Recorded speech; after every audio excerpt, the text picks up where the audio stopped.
Hello, my friends. It's Andy over at the CBD, today's CBD and Wellness Show. Wow.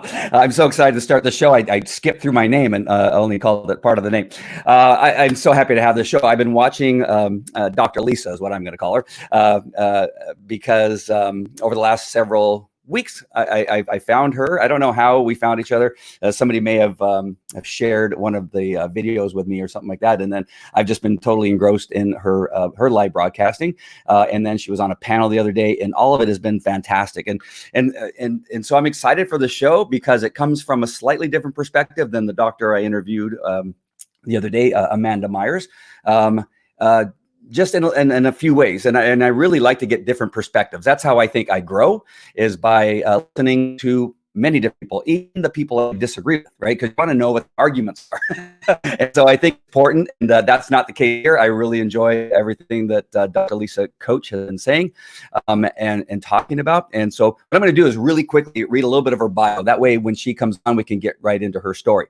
Dr. Lisa Koche is triple boarded in internal medicine, bariatrics, and anti-aging and regenerative medicine. Ever since her own exposure to the medical field due to child leukemia and heart failure with chemotherapy, she has been focused on finding the cause of health issues instead of just treating the symptoms. She attended Emory Medical School and completed her internal medicine residency at USF in Tampa. She started her practice focusing on preventing cardiovascular diseases and obesity. That experience led to further training in alternative medicine, hormones, and nutrition. She is the medical director and founder of Spectra Wellness Solutions, a comprehensive clinic focusing on all aspects needed for total body healing, including the ketogenic diet, hormone replacement therapies, IV nutrition, and enhancing mitochondrial function. I almost made it through all those words. All right, so this is going to be great. You guys are going to really enjoy this. We'll be talking to Dr. Lisa in just a few minutes, right after this video.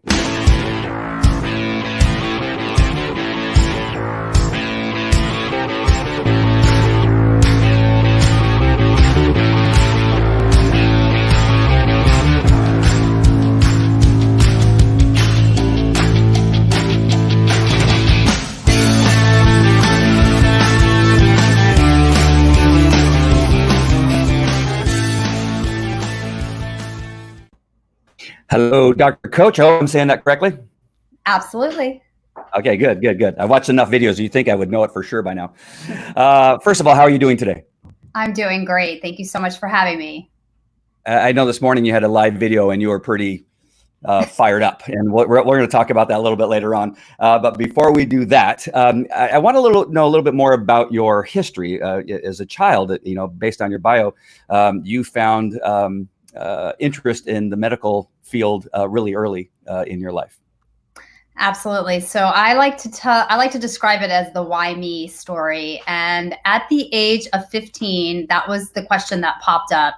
I was diagnosed with childhood leukemia despite feeling totally fine. I went for a camp physical and they found my hemoglobin was 7, and that began the journey. And that journey of chemo all the way through high school, and then a relapse in college on my ovary, which was really rare, that made my parents freak out, send me up to New York for therapy up at Sloan Kettering. And then I went into heart failure from the chemo. And what's really cool and interesting is even at that point, which was, a good amount of time, 25 so years ago, my uncle, who was a podiatrist, sent me supplements when my heart went into failure. And I didn't know what they were, but they were on auto refill, and they were carnitine and coenzyme Q10, which are the two biggest supplements with a ton of research, evidence-based science on support for cardiomyopathy, which is heart failure that can be related to a lot of different things. So I was very lucky. My heart rebounded back to low normal. I could run. I was able to do even like a 15K, and pursued finding the answers by going to medical school and then on to internal medicine residency, because that seemed like the broadest approach to explore the why. And what I found when I was in my residency was a lot of frustration, because I would see patients come in with differing symptoms or complaints. We would do scans or blood work, and we would have certain protocols and treatment modalities, and none of that seemed to answer their why either. So here I was, this, wide-eyed resident ready to learn everything. And I would say, why? And there were no answers. It was, this is just how we do it.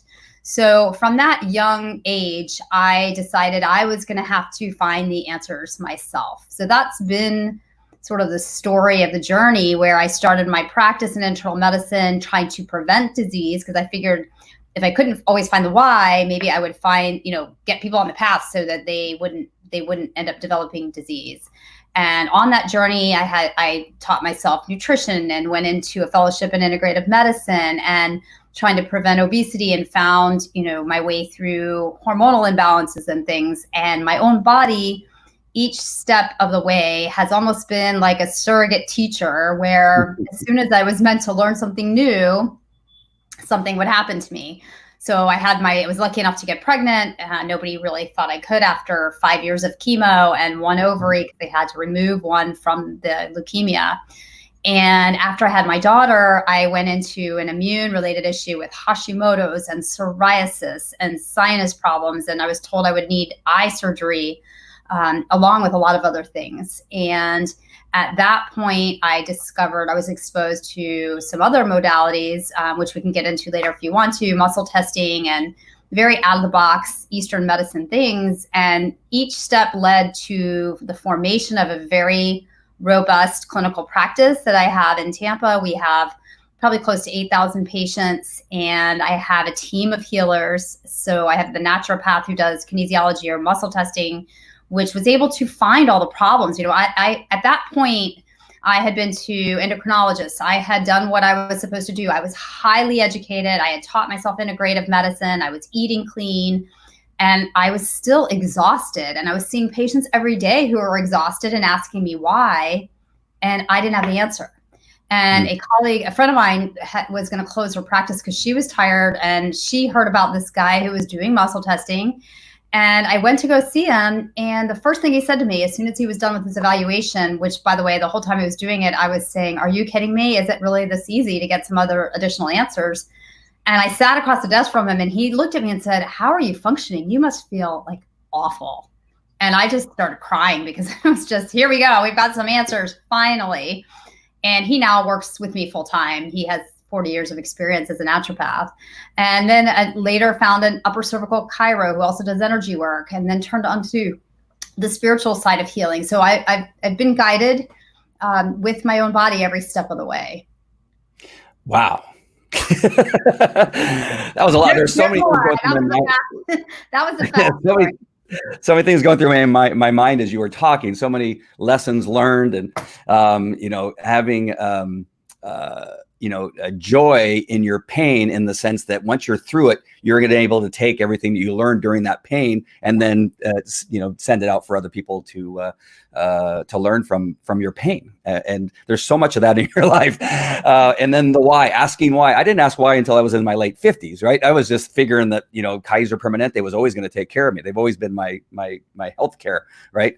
Not my wellness place, but my healthcare place. I just believed everything they said. It just so happens that my discovery of CBD and all the wellness products that I take with Viseo have really literally changed my life. That was what I needed. I needed a path to be well, right? Not just putting Band-Aids on my high blood pressure, my pre-diabetes that I had for a period of time that was well, I can't say it was cured by the CBD, because then I'll be taken off the Facebook. But the FDA will come after me. But I wish I would have asked why, like you, when I was 8, but that did not happen. The things that I'm learning from you on your lives, and I want to go into here very quickly, because I'm sure many people want to hear what you have to say about COVID-19 and everything that's going on. And then I want to come back with the gut and some other stuff that I know that you have great information about. But what's the first thing when you ask why about COVID-19? What's the first thing that you want to ask why? Why did it start? Why did we want masks, and now, they told us not to, and now why are they telling us to? All these things. What thing do you want to address first in the why question? I'll tell you how I became motivated to share on a broader scale, which was when this first started in March. I went through a little bit of fear-based thought patterning just like everybody else. And I was watching the mainstream media because that's all we had. And I was seeing, I literally was looking at it saying there's only extremes here. There's everyone in the ICU is dying and there's not enough ventilators. And then there's, oh my God, stay in your house. If you breathe on somebody, they will die. And after I got through about 24 hours of fear frequency and cleared it with my typical modalities of Epsom salts, meditation, whatever else I need to do, getting out in nature, I said, where is the expert that's leading from the middle? Because humanity is in the middle. Mm. And as I asked that, I sat there for a minute and then I said, holy, you know what? I think it's me. Because I'm an internist. I handle infectious etiology all the time. We treat viruses of all types. I am incredibly spiritual in my approach to healing with my patients. And there's so much fear mongering going on that I need to bring calm and rational approaches to this. And I also am very versed in how to improve and stabilize and biohack your immune system. So that was the first why. And the answer was, I need to get on and be more vocal.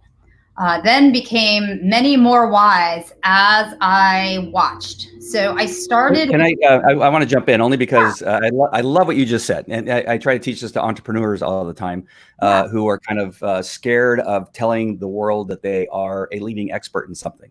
They hesitate and say, well, I kind of know what I'm supposed to be doing. And, you can learn from me because I'm pretty good at what I do. No, if you are a leading expert in something, you need to tell people you're a leading expert. I'm a expert witness in criminal courts, and I have to go on the stand and they ask me, why should we listen to what you have to say? And I have to tell people that I may be one of the only people on the planet that do what I do and know what I know. And I know it through science and study and research and 35 years of training police dogs. And I love what you said. What you were saying is that it's me. I'm the person because I've done these things. And the other thing that I know about you, and that what I think you said, is that you've never stopped learning. You never know everything there is about any one topic for the most part. You're always learning, and I love that fact. So I just want to stop because I wanted to support you and you in telling the world that you are. I was going to say you were the man, but that wouldn't be right. Yeah, I can be the man. It's all good. But I'll tell you, to support and reinforce and encourage your listeners, it hasn't been always this way. I have created and supported and developed and studied for many, many years and made the excuse, oh, I'm not quite ready. I have an 8-week course, but it's not perfect yet. Or look at this person there, they've got the science faster than I do. So we all tend to go into a little bit of self-doubt. And I'm just thankful that I've done enough work on myself and gone into my authenticity and that I'm comfortable enough to be able to say that I'm the expert now. It took time. Yeah. All right, let's go to the next why. So as I was watching, I will tell you the things that struck me. So talk about the masks, I would say first. So the debate about face masks, which is still on the table, when it first came out, as all of you may remember, it was, you definitely don't need a mask. It's going to make it worse. You're going to touch your face. You're going to be kind of recontaminating things, and don't wear them. And so that was nice because when you've fought for 10 years or more, like a lot of us, like I have, to find your voice, your authenticity, you do not want to have it muzzled up. So when they came out with later, everyone needs a mask, it became, for me, I already said why at that point, because whenever things are overrun, I didn't see the data supporting it. And so I just kind of held out. And now it's swinging back again that these masks may actually decrease, they decrease the levels of oxygen in your body, obviously when you're breathing in a mask. So you're breathing back in your own CO2. And there's a couple of researchers that are suggesting that when you do that, you may be much more prone to trigger or activate latent viruses in your own body, along with just suppressing your immune system. So that has been a big why. To this day, we're seeing patients. We've been seeing patients through this entire pandemic They are getting screened to the building because I'm in a big building with other practitioners. And when they come up, I ask them if they want me to wear a mask, if they're more comfortable. I'm trying to just respect everybody and where they're at. But I'm telling my patients, most of them are wearing them to be respectful to me. And I'm telling them that the science isn't there and that they can take it off. And what really is getting me concerned is when you're driving around and you see people driving by themselves in their car with a mask on. Right. And you're seeing people working out outside. I've seen there was one report out of China that some kids had an issue. I don't know if it's true. Any of the media that's coming out now, I'm questioning, but it does make sense that when you're not getting the level of oxygenation that your body needs, these viruses don't like oxygen. There are some research studies coming out on hyperbaric oxygen and hyperoxygenating. So the more oxygen, the less potent the virus. So wearing something that's going to decrease oxygenation that doesn't have enough science supporting its ability to prevent spread, to me, was a why. Yeah. I have to fly tomorrow to Idaho, and I know I'm going to have to wear the mask during the entire flight. And I was already not stressing necessarily. Well, maybe stressing, maybe just like going, God, I don't want to wear a mask all the way there. I mean, is it really going to keep the nasty airplane air that's in there anyway out of my lungs? And then I just didn't want to wear the mask. So I'm already stressing out about that. But I have heard similar things that you were just mentioning. It's probably from one of your lives where I would tell you, don't stress, because then, the stress is even worse. I would just do what you need to do. Hydrate really well, because that helps. And then just make sure you're getting some nice, deep, like meditative breaths prior to getting on, and then do it, maybe go in the bathroom, take it off and do some breaths. And when you get off, just get into nature, ground yourself, get your bare feet in the earth, connect to nature where there's more oxygen, more electrons, and just breathe. The short amount of time on the plane it's going to be inconsequential, I think. Yeah, I'm just glad I'm not flying to the East Coast or something like that, especially New York. I'm flying to New York. Yeah. I want to first tell people, make sure and put your your comments and your questions. As you can see, I pull them up every so often. I see that one of my friends has a question. I'm going to bring that up in just 1 second because I want to ask you about something else. Also, I put the doctor's bio in the comments. It's a Dropbox link, so you just click on that and you'll be able to see all. It's it's 2 pages. I only read a small part of a paragraph, so there's a lot of other stuff on there, and you can information on how to get a hold of her and contact her and all that kind of stuff. In regard to, and I didn't get a chance to ask the doctor that I had on over the weekend, but what did you have a why? Did you have a question about why when it came to the models that have been used throughout this whole thing, the ones they start off with and how they've changed and all that kind of stuff? What are your thoughts on the models that they've been using? Well, in fairness to the people leading this, I think there was clearly a lot of unknowns. This was a new strain of virus we didn't know. And they looked at data out of China and they tried to extrapolate. So if we give the benefit of the doubt at this point, I think that what was done at the beginning, we could rationalize was for a good cause. But the issue I have and the why I have is when the numbers started to clearly not pan out. And you can look a couple of things. For me, one of the things that really triggered me was when I heard our local hospital. First, I heard, the panic, the tents are being set up. We've got a huge, trauma center that's about less than 10 minutes from my office. And so they were getting ready, everybody's prepped, and everybody is in full on panic mode. Well, once I heard that what was going on, which was units were closing down, nurses were being furloughed, doctors were losing shifts, that struck me. And I said, how is it that we are in a healthcare pandemic, something involving health, and we're crashing the medical system? So I had a huge why at that point. Once that started happening, why didn't we jump in? Why didn't we revise some of these models? Why didn't we go state by state, area by area, and reopen the economy before other crushing issues began? Right.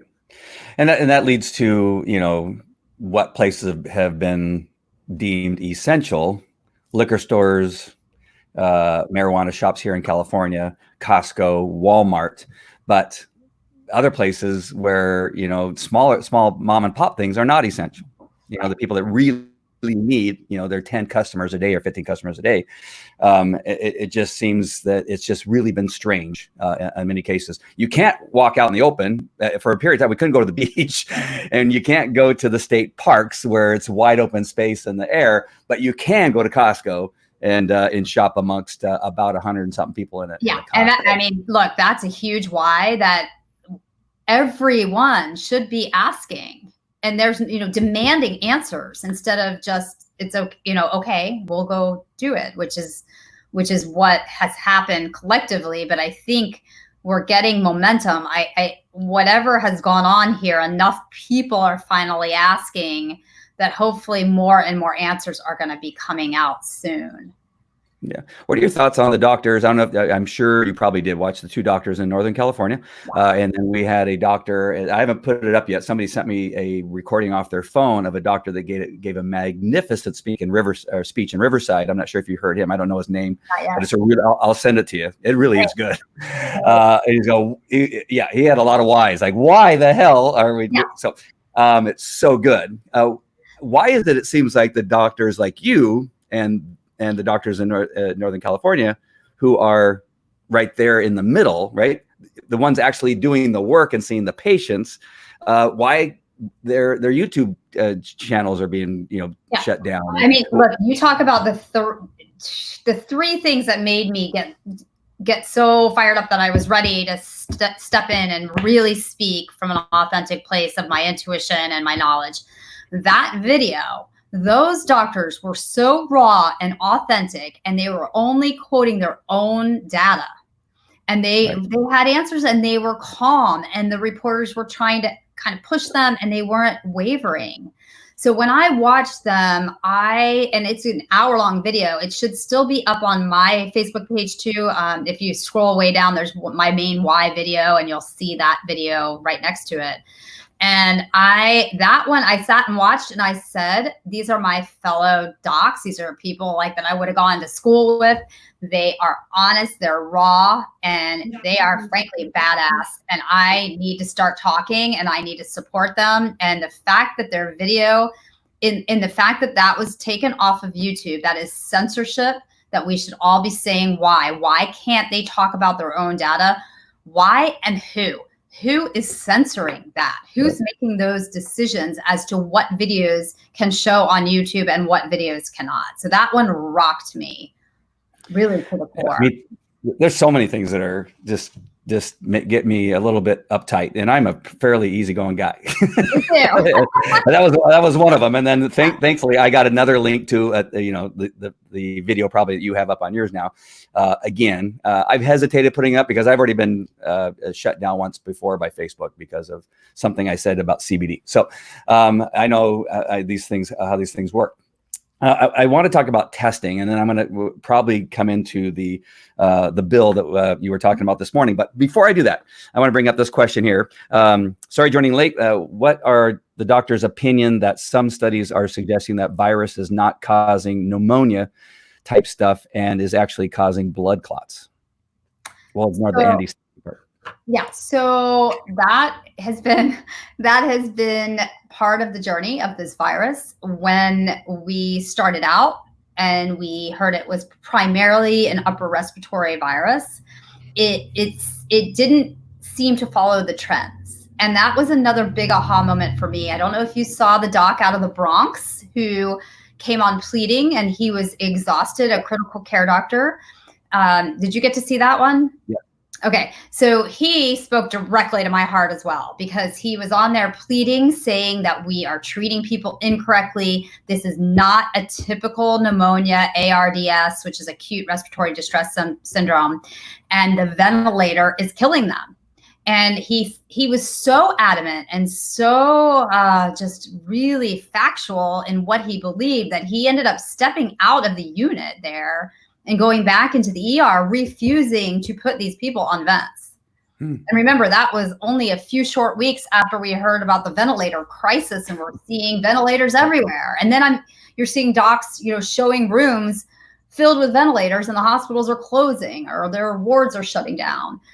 So that was partially because we didn't understand the virus. And the question about this being blood clots, now there are probably 25 new symptoms that are potentially going along with this virus, whether it has mutated or whether we just hadn't gotten the full picture yet. I don't know. But there is a lot of belief that it is more of a blood-related issue where the virus is attacking our red cells, and then we're having iron deposits and other things going on that can lead to clots and can lead to this ground glass appearance in the lung that basically it's filling the lung and causing the respiratory distress. It's not an exhaustion of the respiratory muscles. It's this inflammatory product that's getting in there. And really what the patients need, from what we know today, is more oxygen, not a ventilator necessarily. Now we're hearing about gut symptomatology. Before, that was when I first started this journey, and my patients were calling in and we were screening them. If you had GI symptoms, you were very unlikely to have COVID. Now we're seeing GI symptoms becoming more common. We're seeing rashes. We're hearing some classic symptoms that are sort of atypical for other infections, where you can't, where patients are having loss of sense of smell or taste.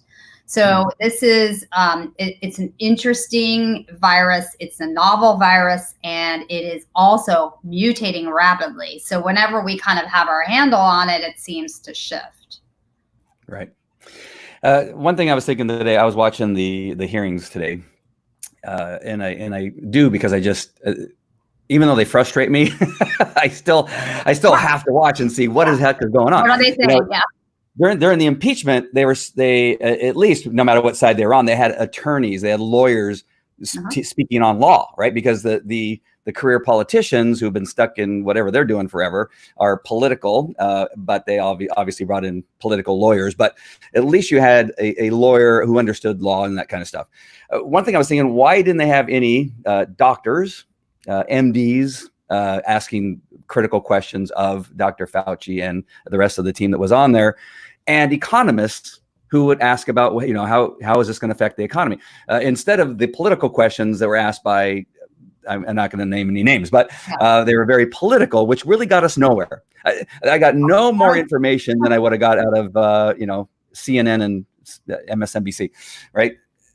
Yeah. So that's why, for me, I've never been political. I don't agree with parties. I agree with my passions and different things that I want to see happen in our country, because I love our country. So my opinion is that the agenda for this, whatever it is, has nothing to do with politics. I don't think the politicians are directly involved. I kind of think they're almost being used as puppets to have us kind of get distracted. And when we're distracted, we are more easily overtaken with fear. That's my personal opinion. I don't know for sure, but I don't understand. That's why politics would ever be involved in a health pandemic. So you're absolutely right. It should be panels of doctors speaking. And what's super exciting to me right now is that we are, whether one way or another, we are binding together and we're speaking. So that is exciting to see. And going all the way back to the beginning of our discussion about what you make of a bad situation of leukemia and heart failure, and this is what came of you, that you've chosen to take what you learned and make a positive out of it. And do you think it's possible that this will shake up the medical world enough that some of these people will become more vocal, like you and the doctors in Northern California and some of the other doctors, that they realize that we have to speak out because this has been going on for far too long? 100%. There are so many beautiful things that have happened with this pandemic. So do I think it will help docs bond together and speak? 100%. We are generally incredibly smart, very caring.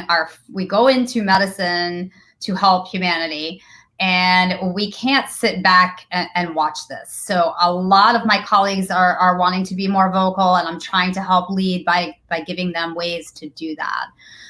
Going forward, it'll be very interesting to see what happens next. It's almost like we're watching a movie, but I do think something else super exciting, which is whatever the agenda is here, they underestimated humanity and where we're at. They also gave the gift, or this pandemic gave us the gift of a pause button. And some of this quiet, when we are not being influenced all the time by, constant background noise and traffic and meetings and soccer practice and whatever else we all typically are juggling, when we have a little extra downtime, we are going within. So people have had the opportunity to deal with some of the stuff that's been buried underneath, sit with it and release it. And when you do that, you become more closely connected to your own intuition. And when people go into their own intuition, which is more heart-based, I feel that we attract and connect to those that are in the same frequency. So that's probably how we found each other on this platform, not even understanding where we ended up finding each other doesn't matter. But those with the same love frequency, trying to spread connection, love, empathy, that we're finding each other, we're connecting, we're finding outlets to speak, and more of humanity is tapping into that as we've had some time to just be quiet. Right. So let's go on to testing. If I hear a politician say we need more testing one more time, I'm going to scream. But I don't plan on getting tested unless I'm sick. I saw somebody in the press corps the other day say, when is everybody going to be tested in the United States? And my thought was, well, never, because there's a lot of people that aren't going to take the test. I don't see any reason to take the test unless I'm sick or have any symptoms and that kind of stuff. What are your feelings when all the talk is that we can't to go back to work unless we have enough testing? So it leads into the bill that we talked about this morning. But I at this point, the testing is not, we're not seeing enough proof that it's even accurate. There's a lot of false positives. We still don't, as practitioners, I still don't have the ability to test people in my office. We're trying not to have obviously actively infected people come in here. So we're still having to send them to testing centers. So do we not have enough testing capacity? I would say, yes, we probably don't. Is the test adequate enough and accurate enough? Probably not. It's too soon. I think it's still being tweaked and tested and developed. And what does it all mean? You're right. What do we do with the flu? We don't test people unless they come in here sick. So we're not going around testing people. What's the reason for that? Can somebody explain the why to that one? And I don't think anyone really can. They'll claim that it's because you can be asymptomatic and you can spread it. Well, then the people that are concerned about catching it and having bad outcomes, we should be having those people social distanced until this calms down, not all of the healthy people. Right. So let's talk about the bill and what your understandings of HR 666 Yeah. is. So hard to say that for a Catholic, or I was raised a Catholic. I'm a recovering Catholic. So when I heard about this, which was literally yesterday, it's very recent. It's called HR 6666, which is actually 4 sixes. I looked at that number, thought that was quite interesting. And I looked up what it meant. The bill, you can find it if you search, and we can potentially post it for your viewers. But it is the TRACE bill, which is treating, let me look back up the mnemonic. Hold on one sec. It was Treating, Reacting, and Contacting Everyone Act. So what they are proposing, and I think they've purposely left the methods out of it so far. They're proposing the ability of the government to go whenever they have a suspicion, or to just go and screen people. So if you have a cough or a fever, that they can actually send people to your home. So they can enter your home test you, forcefully test you. You cannot refuse it. And then if you show up positive, and again, remember, there's a large chance for false positives, and potentially that chance is increased in people who have had the flu shot, which is another whole conversation. Then they have the right to go and trace all of your contacts and track them and test them. So that to me was I had to kind of calm down after I read it, because my first response was, what country do we live in? It's one thing for me not to be political, but are we in some kind of communist state that they're going to be knocking and coming into our home? And then they left it open to say what they would do with that positive test, potentially pulling people out of the home so that they don't infect people in the home. And when I tell you, one of the data points that has been super interesting about this virus is we're not seeing a lot of same household exposure turning into disease. Right. So we're already not seeing, it's very rare even. We're having really sick people, and I've had that in my practice, really sick people testing positive and the family is fine. So what does this mean? What is the reason? And then my biggest why was, why would they be doing that now? Things are getting better, right? I mean, things are getting better. We're opening back up. We have restaurants opening back up. Everything's going, we just started allowing all the elective procedures to go back in the hospital. The docs are all opening again. So why panic and when things are improving? And that to me is where it gets kind of creepy. So we need to be vocal. There's petitions floating around. There are links that you can go to contact your legislator, and we need to be asking the why and demanding to have our rights be protected. Right. There's so much going on right now in our world. So much stuff. I'm trying to pick which thing am I going to, be most vocal about, because there's so many different things that are happening right now that we have to be shocked for a whole bunch of stuff, and maybe not surprised in some other areas, but we do have to be a little bit more vocal. We have to join together. The doctors like your panel you had the other day, I thought that was great. What was it, 6 of you and a nurse who had COVID-19. Yeah. That was a really great panel. It's on my Facebook page. I shared it on my personal page. So those of you that are friends of mine, just scroll down. You'll find that panel. There's a lot of really good information. All right. So I think I want to get away a little bit from most of the negative stuff and try to come into some things about the immune system, our gut and that kind of stuff. What are some of the things that moving forward, as we know that, I'm probably going to get COVID-19 at some point, not probably, but it can happen. Mm-hmm. Other people, it's just the way life is. We are going to go out, and some of us may get in a car accident and get really badly hurt, and some people might die, as we go back out, which hasn't happened a lot since we've gone. And so these things are going to happen. So what is it that I can do to protect myself now with my wellness, and what is one of the first things you think that we should talk about in regard to that? I'll say first, you could be so excited and relieved, because there are so many things that you can do now, actionable steps to decrease your risk of having any type of infectious etiology, let alone COVID-19 turning into some kind of an extreme type of case. So we actually live with viruses and bacteria inside of us in extremely high numbers. And they make up a lot of our microbiome, it's called, which is the fancy word for the gut mix, the bacterial and viral mix inside your gut.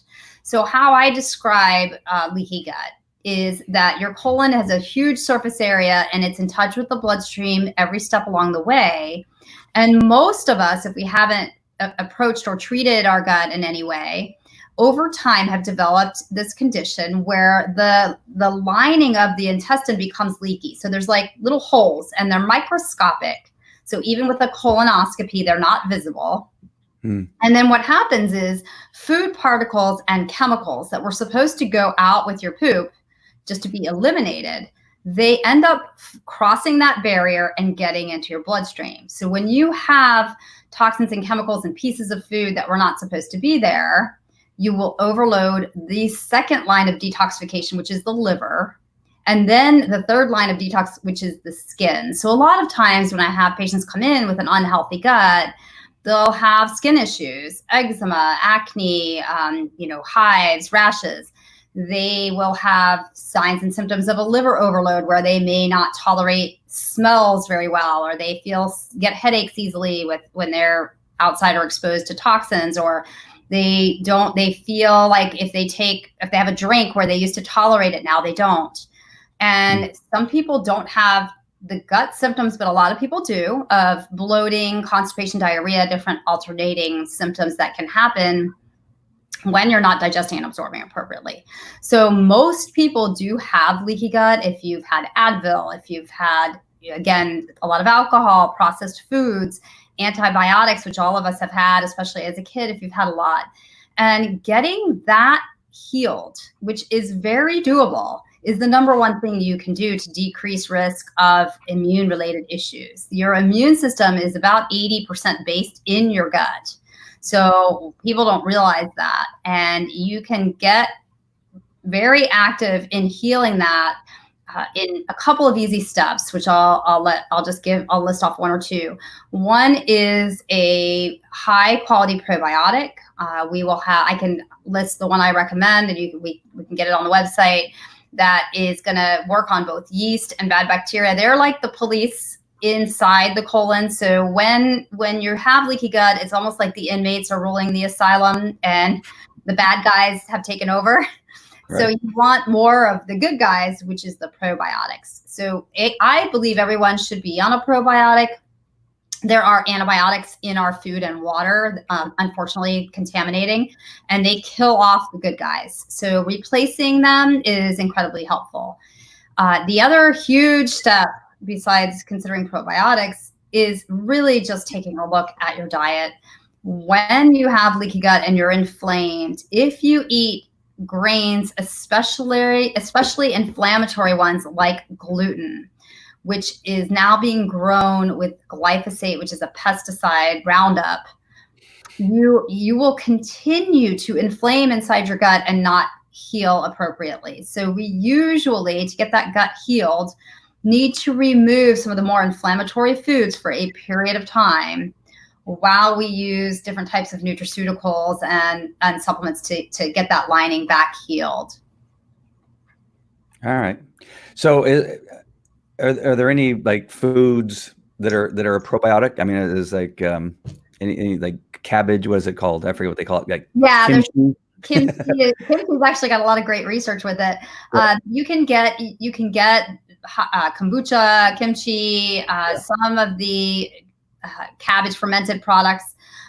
Taking a probiotic is probably the easiest thing to do, to be honest. And once you get your gut healed, I probably only take mine maybe a few times a week, and my gut stays healthy and stable. So you just have to get through the initial process of getting it healed. And there's different ways to do that. We're coming up with an 8-week course that'll walk people through it and have all the supplements to help get the gut healed.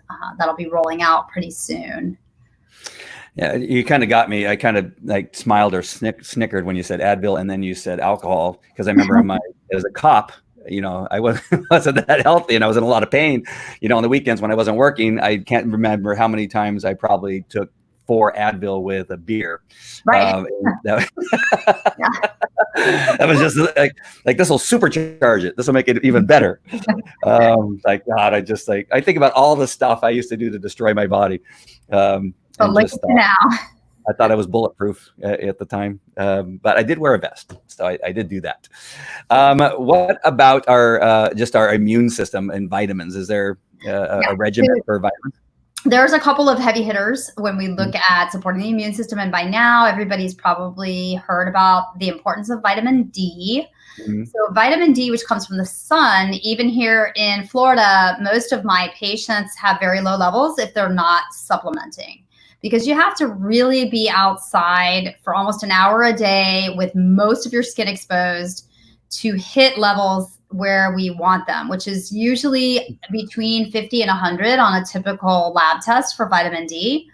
And I'd say most of my patients, when they first walk in the door here, are ranging from about 15 to 35. So they're way lower, even in a sunny place like Florida, than what optimal levels are. Vitamin D is not expensive. It doesn't need to be, from my website, go get it at Walgreens. That's one that it doesn't really matter where you get it. It is a fat soluble vitamin. So make sure if you take it, you're taking it with food because it's not absorbed otherwise. So some people don't realize that. It's now coming in a combo with vitamin K2, and that's also supportive of the immune system. So if you want to find a combo DK2 and take about 5,000 of D, usually it's 50 to 100 of K2. Do a minimum of one of those per day with food. During this pandemic, I've been recommending people take 2.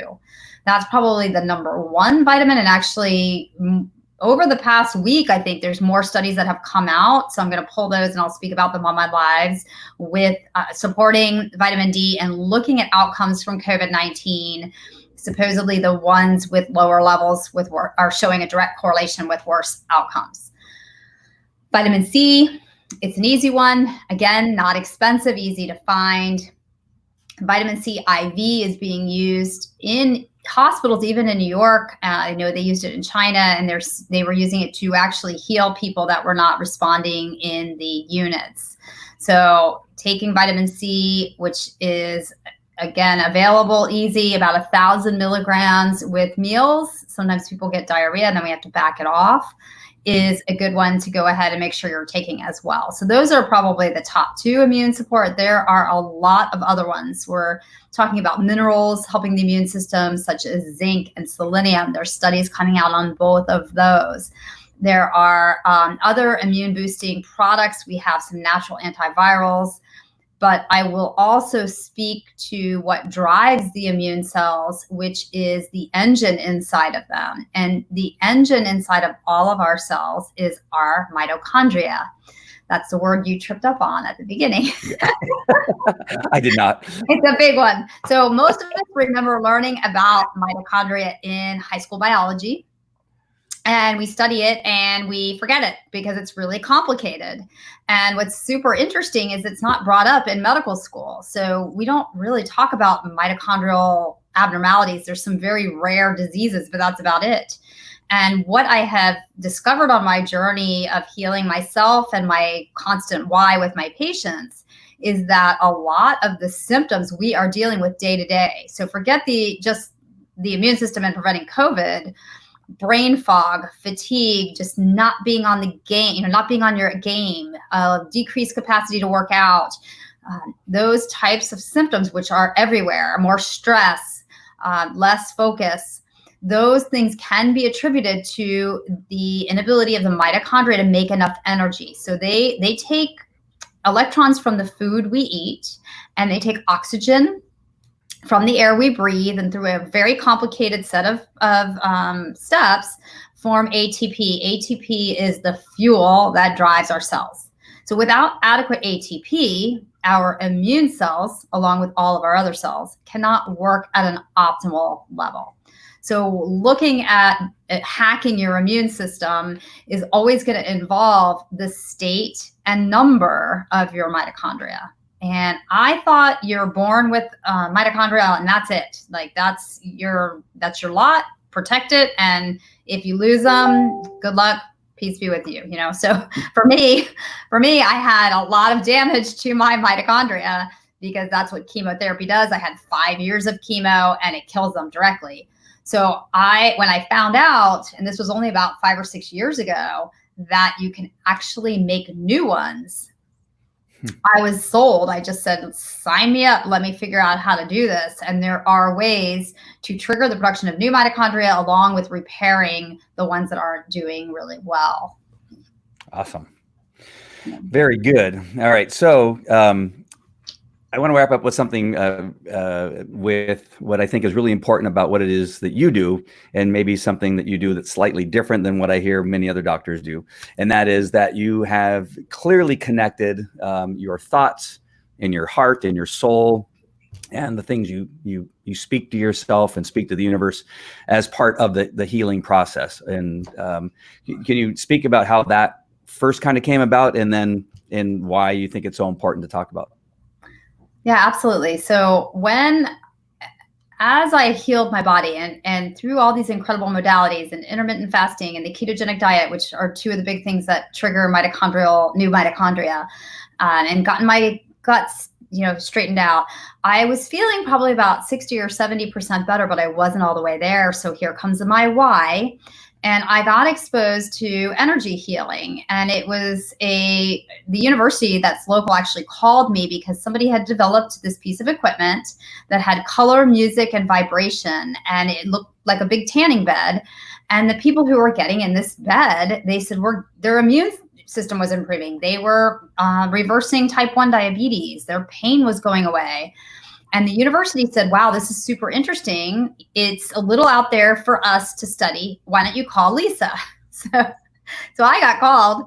Hey, we've got this piece of equipment. You want to check it out? And because I always am open, I went and checked it out. So I do a session. It was my first exposure to any kind of energy or spiritual type healing. You don't have a phone in there. You're in for an hour, in between a sleep and wake state. And the first time he opened the door, he started gagging, the guy who had built the machine, because my energy, it smelled like a medicine waste dump. This was crazy. So it was actually chemo from 20 years ago that was stuck in my energy field. And it was the first time that we had accessed my energy field. So you have a physical body, but you have this energy field that can be measured coming off of you. And it holds on to thought, traumas, toxins. And when you're ready to clear it, it doesn't just go immediately back out into the air. Your physical body actually has to process it unless you're doing some pretty aggressive energy work. And that's what this machine was doing. So that opened my mind to, oh my goodness, this physical body is not it. There is a whole lot more going on. So I started studying vibrational medicine, light healing, energy healing, got exposed to some healers, a blind friend of mine who practiced something called Jinshin Jitsu, where it's like acupuncture without the needles. And she touches 2 points. And because she's gifted, she can see the energy flows and she can reboot them. And so it was that journey, one step to the next, of opening my mind to what else could be going on, that led me to the spiritual connection. And I think I am going to be one of the people, we talk about an expert, to try to find the actual scientific place where this connects, so that it's not just woo-woo, believe in yourself and you'll heal kind of talk, that it's actually evidence-based science. And there's 2 places in the body where I think these thought patterns and spiritual beliefs and energy healing are the most prevalent. And one of them is our friend, the mitochondria, because mitochondria used to be their own bacteria. They can sense things. So if you think about it, if it was kind of hanging out doing its own thing, it can sense light. It can sense like if it should be scared or not. So emotions, thought patterns, we don't know exactly where they're acting at the mitochondrial level, but they seem to be impacting it. The other is our fascia, which is a huge connective tissue that goes all the way through our body. And most people know about plantar fasciitis. That's where you hear about fascia. In medical school, it's like a saran wrap around the organs. You just cut through it to get to the cool part. Mm-hmm. And now we're starting to understand that the fascia is actually a very mobile, exciting system. And it is an irrigation system, provides water, it carries light.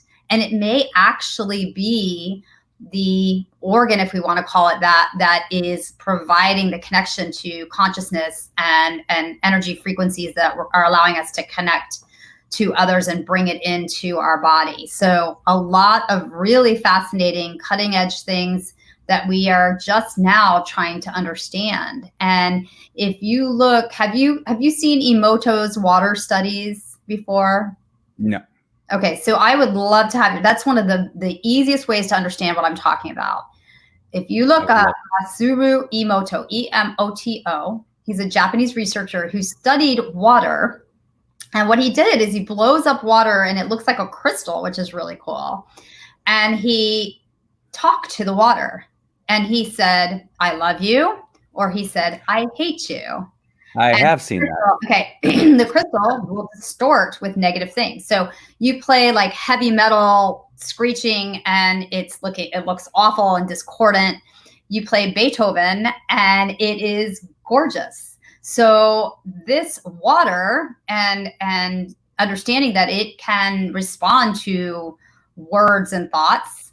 And if this water is being carried through our fascia, it is having an impact on our body. So for me, when I started paying attention to that, started doing energy healing, started really checking in and teaching myself how to shift thoughts into more self-love, that's when I really continued the healing journey even faster than what I had done before.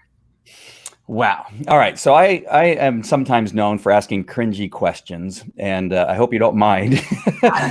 But Andy as a police officer is a little bit different than Andy now.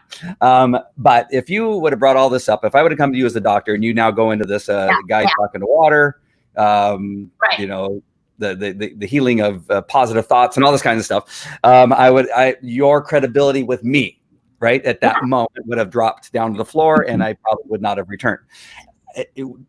Was there any time that you thought, wow, I can't tell people this because I'm going to lose patience? I love this question. Okay, so I love this question. Okay, so I have a mathematician for a father and I have a tax attorney husband. So they're very linear. And forget about the spiritual stuff.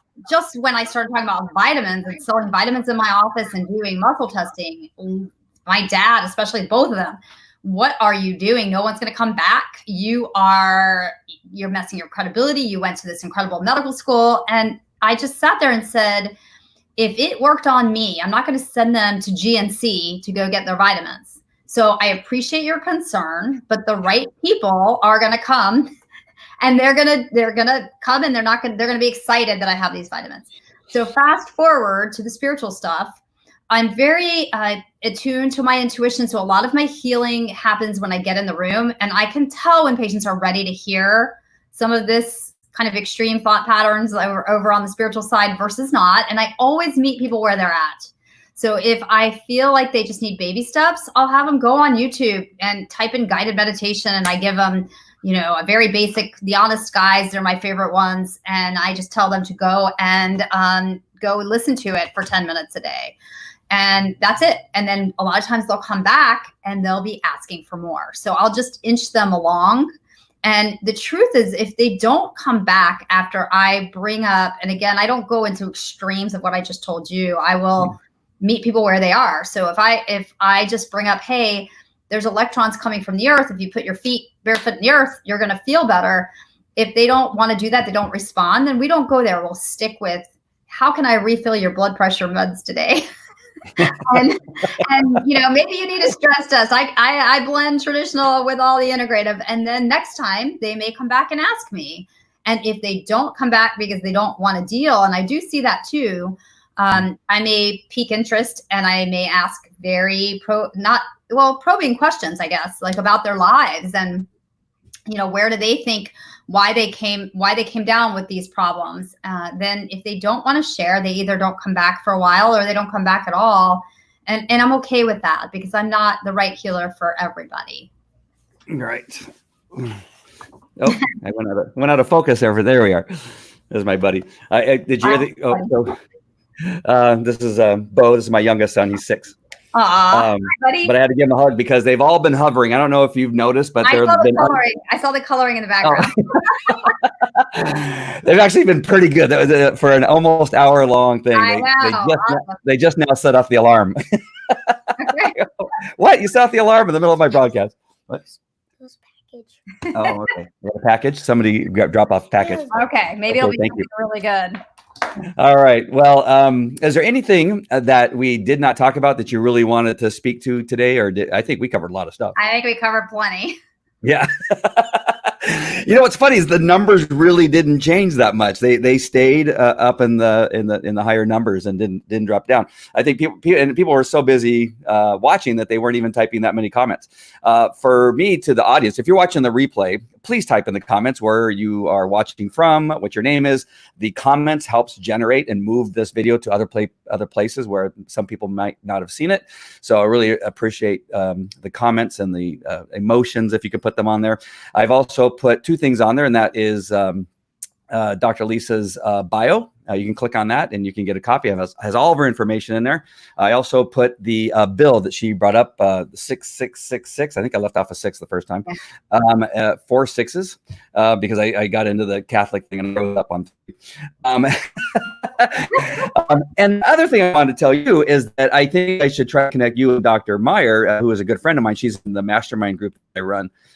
She is from Texas, but she's been working in Tampa at emergency room in Tampa with COVID-19 patients. But you guys are very close in many of the things that you talked about in regard to many things. Many stuff. That was really good. Yeah, send her my way. That sounds great. And if anybody wants, I just put up a free ebook on my website about mitochondrial biohacking. So it's free. So go check out the website, which should be hopefully in the bio somewhere. All right, I got to get to this question. I'm so sorry. You were almost free of me. But April asked me this yesterday on another post that I had, and she was, any suggestion for me to pose this question to you, Dr. Koche? I suspect that my entire household had coronavirus in mid-March. Is there any benefit to getting tested months after the fact? I would, yeah, but it's going to be for antibodies, not for the virus. So yes, go ahead and see if the antibodies show up, because then you can feel a little bit reassured that maybe you have some level of protection, but not. I've had a lot of patients come in with classic symptoms and their antibodies are still negative. So just go see. That it should be covered. Quest is doing it. If it's not covered, I think there's a $55 charge, so it's not too bad to get the antibody testing. All right, looks like you got a shout out here from Emily Gale. Yeah, such an amazing group of healers. Thank you. Awesome.